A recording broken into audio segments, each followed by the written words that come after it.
This basic energy that is unfolding, it's like also it's described in the Bible. It was a sound and then it became everything.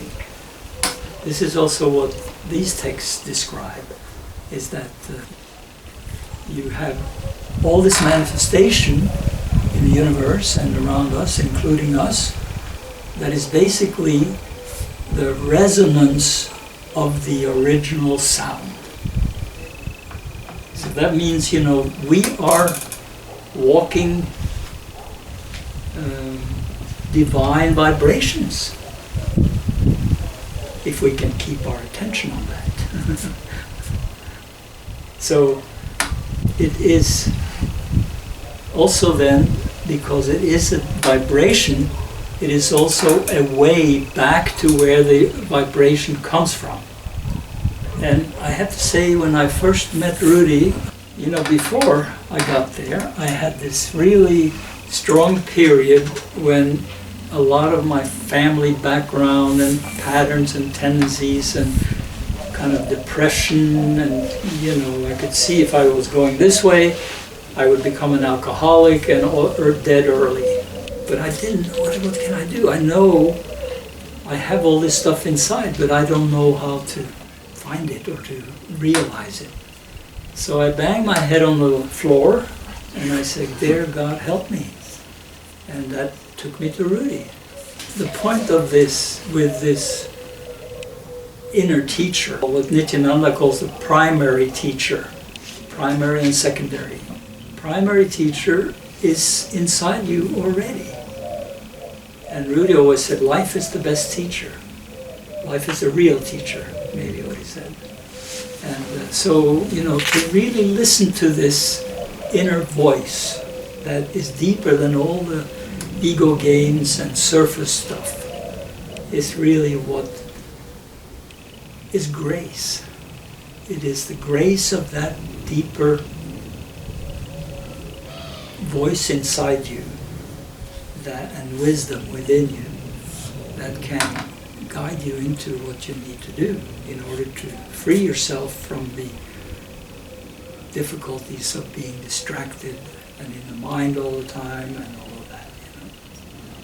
So, I did have that experience very early with Rudi. In the beginning, I just sat there and I did all his exercises. I could sense this man has what I need. And when I sat down in the store with him and got the introduction, the initiation, I had been to a Baba Ramdas lecture and I had read some of the books and stuff, and I thought, I know some of this stuff. So I said, tried to impress Rudi, I said, blah, blah, blah. I don't know what I said, but something that I thought was intelligent. Rudi looked at me with an icy stare, and he says, "You don't know anything about this." And he was right, of course. I didn't. I never practiced this minute in my life.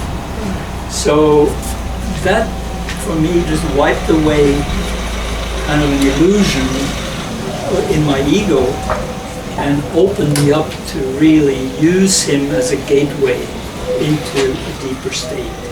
And when I sat in meditation there in the beginning, of course, in Open Eyes class with him, I mostly in the beginning felt my tensions. My father had died young, I was depressed, I didn't have a girlfriend, life was miserable. And when I went in, I said, "Okay, I wish to grow, open your heart, open your heart." My heart came back with a sour look and said, "No, not really, I don't want to do that. You're miserable and that's how you can stay." Or something like that. So it took a while, and then I just had such a deep trust in Rudi, and I didn't have any other options either exactly. I had just decided, because when I had the introduction from him in initiation, he gave me a big hug, and I had this strong voice come up within me that says, "You will be doing this every day until you die." Which I thought was quite remarkable. Who is this guy talking to you? In the beginning, when I start having these really strong heart-opening experiences,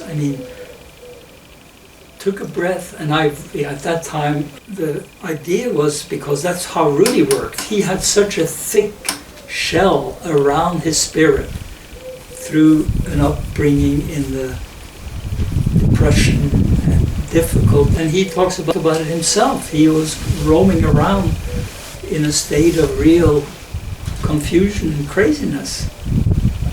And it took him 20 years to clear that out through the practice. So when I met him, then he was a real beautiful flower sitting there. But he reminded us all the time that what you saw as a beautiful water lily, had all these stems, or, going down into the mud. So he didn't forget about where he came from. He was very practical all the way. But I did have that very strong experience. As my heart opened, it was like what you see on Discovery Channel sometimes, what space, a sun explodes. And it was such a surprise. And you're talking about your head going back. My whole body went back several meters, well, maybe, but that's how it felt like. And I flipped over several folding chairs behind me. In the early days, I sat on a folding chair. And this happened again and again and again. I took a look at Rudi, and I took a deep breath, and then I take another 10 deep breaths and held the breath and really wanted some sign that this thing worked. And then suddenly, bang, it happened. I'm not saying that to encourage you to try to think that it has to be dramatic, because it doesn't have to be. It can be very subtle, it can be gentle. It's not, I had a lot of stuff to dissolve. It's like if you go to the North Pole and look at the ice when it cracks, what happens to it?